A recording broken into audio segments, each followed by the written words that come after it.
Screwvo, don't get screwed over. As you can see out the window, it is foggy as hell. But anyways, I want to shout out everybody tuning in, watching my videos. Wise Leroy, that's my artist name. Screwvo, that's my blogging name. So this one, I just want to tell a little story. Exactly 20 years ago, when I started rapping, when I had a bad addiction too, I just started smoking that water, right?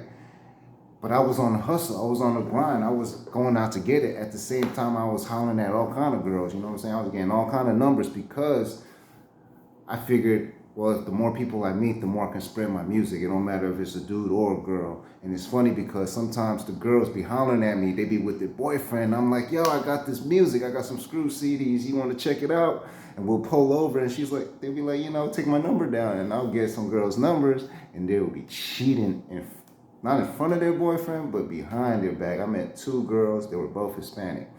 Separate occasions. And they were, they were cheating, man, but they were fine.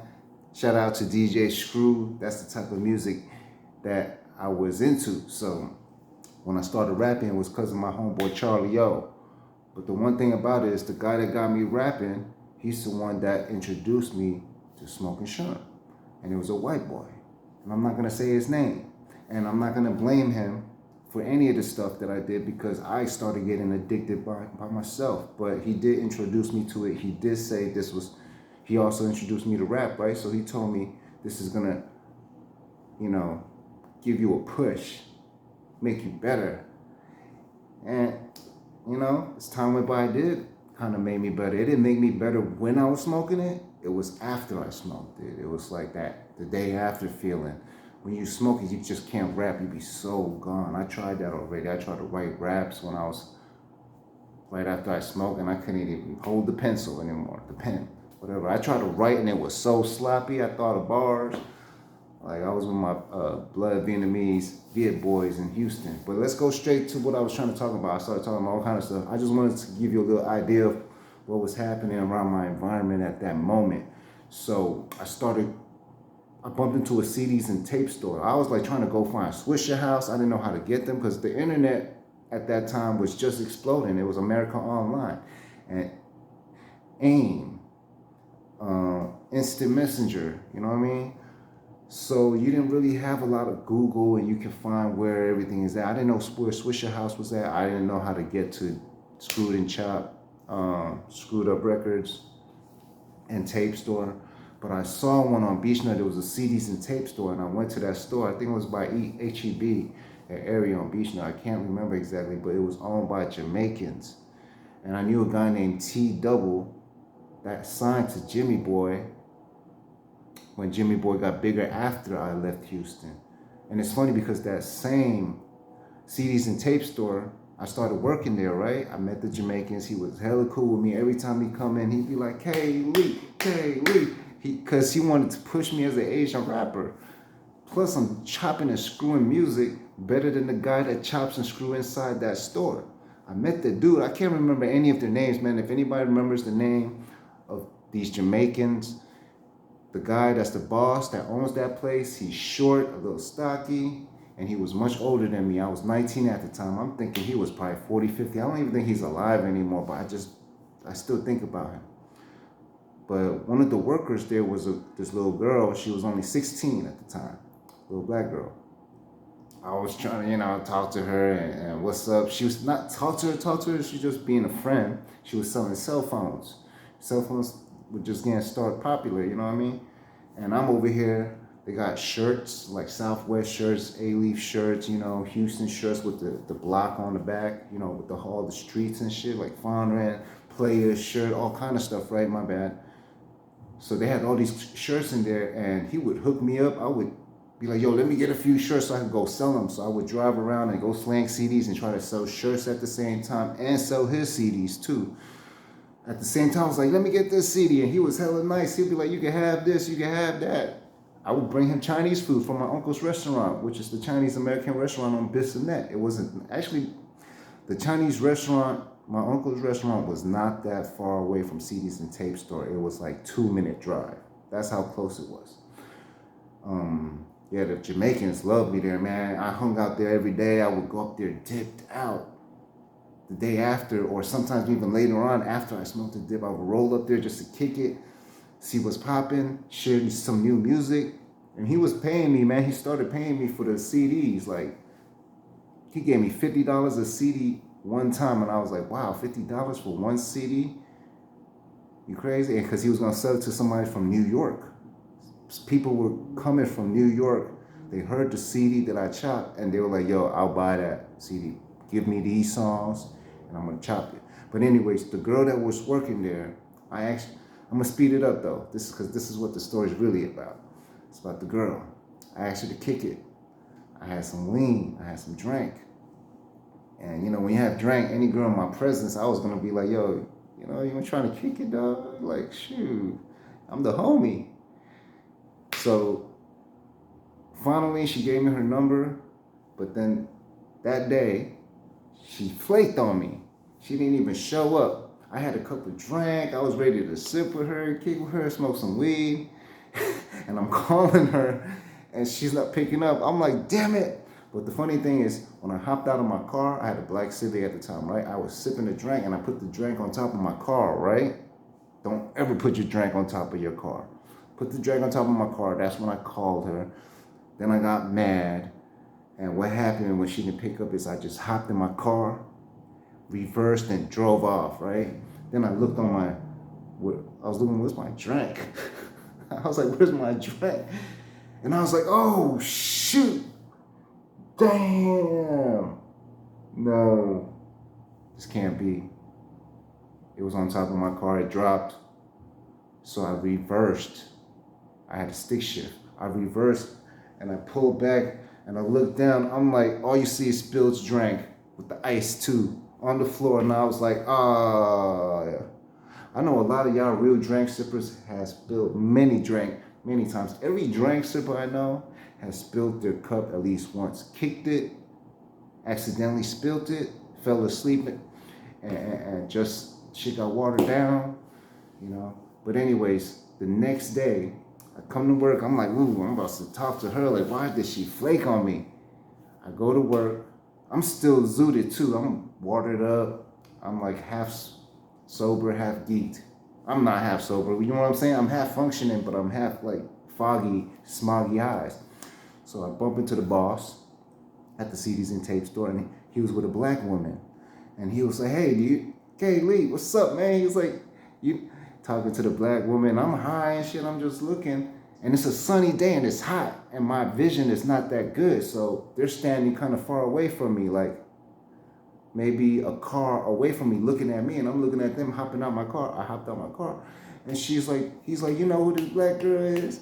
He don't even talk like that. He got the English Jamaican slang when he speak English, all right? So you got to think, you know, like Jamaicans speaking English. So you know who this is, something like that, right? And I'm like, nah. He's like, she's related to Scarface. Can you guess? And I was like, man, his mom? And she was like, oh, both their mouths was like, oh, you didn't say that. Then he started laughing.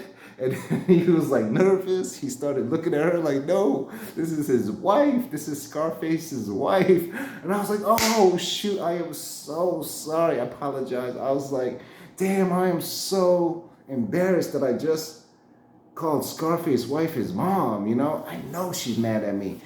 Yo, if y'all know Scarface, his wife, she's going to remember me for sure. You tell her that one story at the CDs and Tape Store about the Chinese dude that said she was his mom, she gonna be like, yeah, I know exactly who that is.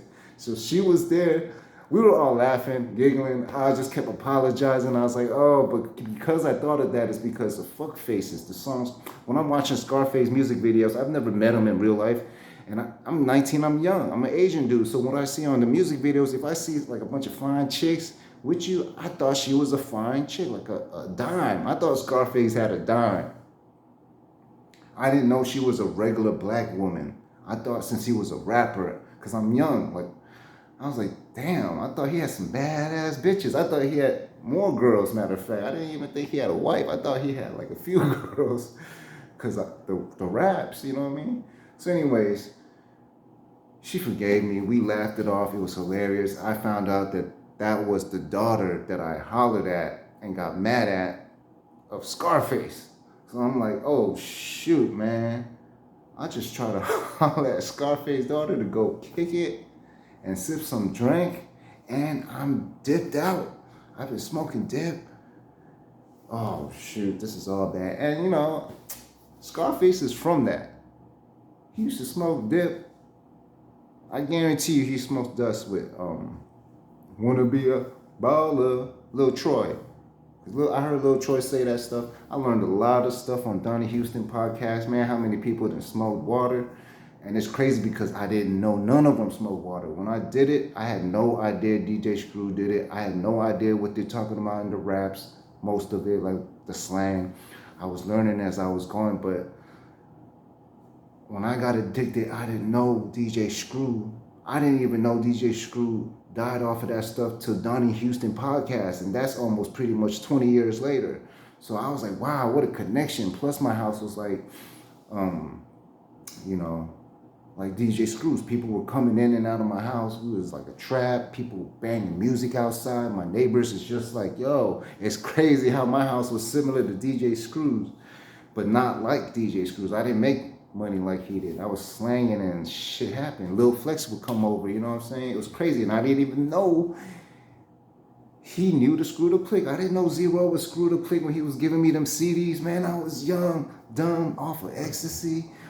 Man, I wish I wasn't on drugs because I would have probably had more of my priorities straight. Like, I invited Jimmy Boy to the CDs and tape store. I was fucking with Jimmy Boy at the time. I was fucking with so many people, but I was just fucking with them drugs. That shit fucked me up. If I wouldn't have fucked with them drugs, I would have been more on point and be able to, like, you know, concentrate on my goals of being that first Asian rapper. But something bad happened to me. I had to move out. I never seen Scarface's daughter again. I called the owner, the Jamaican owner of the CD's tape store. I was crying. I was telling him, hey, man, like, we were going to make a movie, all kind of stuff. I was going to do Screwed and Chopped music videos. Everything that's already happening now, I was going to do. With Jimmy Boy, he got hyped because of me. So I was linking him up to places. I was like, yo, come to this rap battle at Rehab. We're going to the CDs and tape store. And he bumped into T-Double, which I already bumped into him twice. Because he was like, what you doing here, man? Like I said. So he came here again. He seen me there.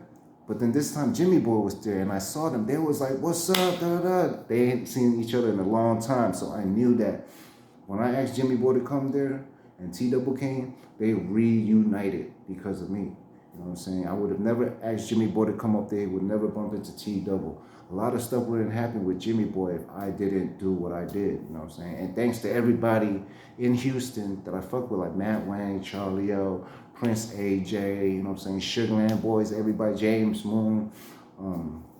We got, you know what I'm saying, Greg. I got so many homeboys, you know what I'm saying? Jason, Tokyo, Evan, you know what I'm saying? These are everybody that was just there at the moment.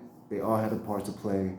And now that I'm seeing Scarface come out with this Tiny Desk concert, I'm like, damn, man, that's crazy. I met his daughter before, and that's crazy that I called his wife his mom. I didn't mean to. So Scarface, please forgive me. Scarface wife, forgive me. You know, I love y'all, man, and I love your work. I just wanted to talk about this for a second to give the story out because I don't know how long I'm going to live, but I'm just trying to show y'all that I'm not a culture vulture. Y'all think I'm a culture vulture, but that's the reason why I'm telling you these stories, all right? Much love to y'all, man. Thank you for coming out this long. Wisely, Roy, Screwvo. Don't get it twisted and don't get screwed over, all right? I hope y'all enjoyed the story. Push like, share, comment, and subscribe if you want to hear some more. Peace for now.